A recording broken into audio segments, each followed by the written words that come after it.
Hello everyone, I'm Duke James, and this is Genoa. Yes, Genoa. It's been a long time since I've picked up this campaign last. It's probably a couple months at least, but I feel like I left it on a cliffhanger, saying that I was going to play a little bit in the future. I did play a little bit. This campaign takes to go about a year.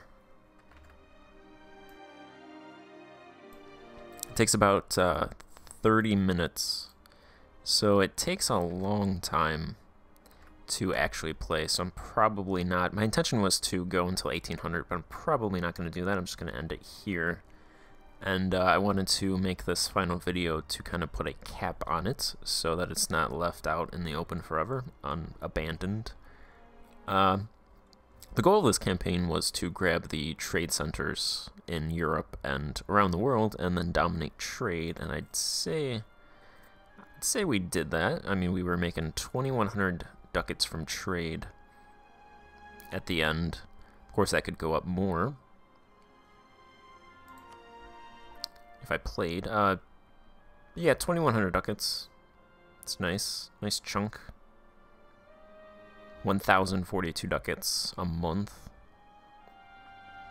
So yeah, I'd say we accomplished the goals. We also got most of the New World. I played with First World nations on, which I normally don't do, so they kind of are making this not look good. There's a lot of border gore over here, but we'll ignore that. So yeah, we made 2,100 ducats a month from trade. So now I'll probably just look at some of our provinces. Our capital, Liguria, has 237 development. It's actually not the most developed province in our country, but it has dominant center of trade, dominant center of production, dominant center of trade, 100% farming efficiency, so we maxed that out. Largest city on the continent. It has 931,000 urban pop and 1.4 million urban gravity. So it grows about 10,000 urban pops a year, so 7-ish years it would hit 1 million urban pop. And they make 504 ducats a year. It looks like they spent money somewhere, because they had a lot of ducats here. Looks like they spent some money in this province, Ponente, right next door.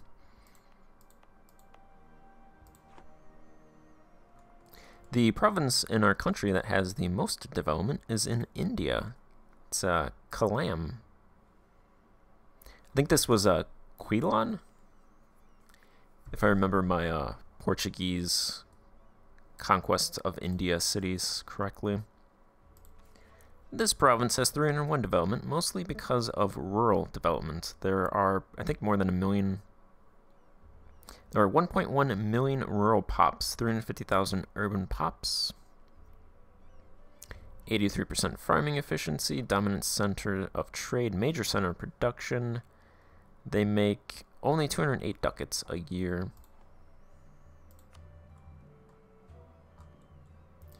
Alright, so now I think I'm just going to go and look at, very briefly, all of the provinces in my country with more than 100 development. There's Ponente, Provenza, 159 development over there. Palermo has 154. Tunis has 111.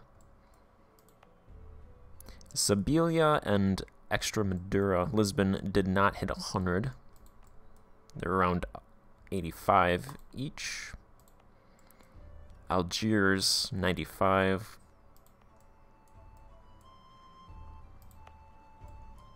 Messina, 95, almost. Constantinople with 143. Damietta, 105.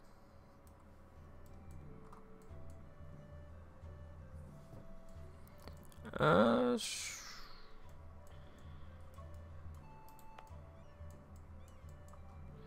think the other ones are in India. Goa, almost 85. Calicut had 101. This province had 208. So these 3 provinces alone are 600 development between the 3 of them. I'm pretty sure this is the most developed province in the world. Delhi has 183, because the only other country would be... Oh, nope, here we go. It's actually in Ming, 381. No, it's not Ming, that's Tianwan.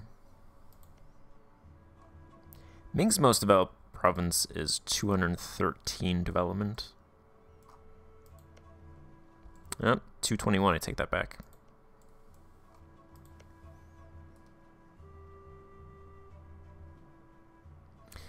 So it's this province with actually less rural pop, but more rural development, less rural pop. No urban development at all whatsoever in that province, but it edges us out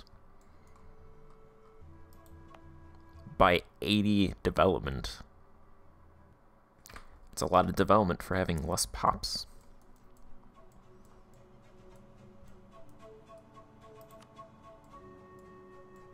The other thing is our colonies.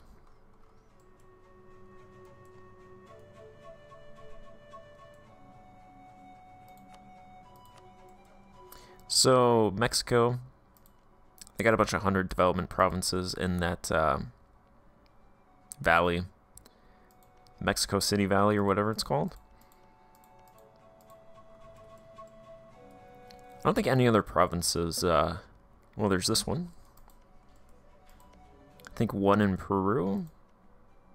No, none in Peru. Alright. None of the other provinces have really high development in the New World.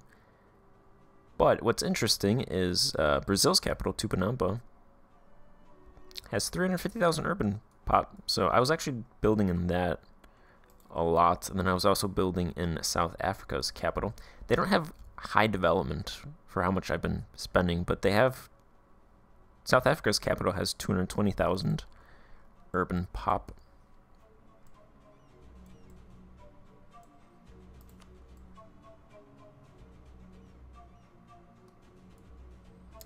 Yeah, and then I had a bunch of vassals. Tlemcen, Abyssinia, Hejaz. Most of these came towards the end. Mozambique, Angola, and then Syria. Did some building in those countries as well. Great powers, we were second. We're about, what is that, 800, 900 less than Ming. I think we were on our way to overtaking them. We could definitely do it if we continued. We have 6,300 in our country. It's not a ton, but we are kind of limited. We were kind of limited by the amount of provinces that we could take and build in. So that's why that's not hugely high. And I think that's it. So, yep, 2,100 ducats a month from trade. So now I'll probably just do a timeline, probably doing Europe, and then I'll do the world timeline. And then we'll put a cap in this campaign for good. So probably stop talking, just let this go then. Alright.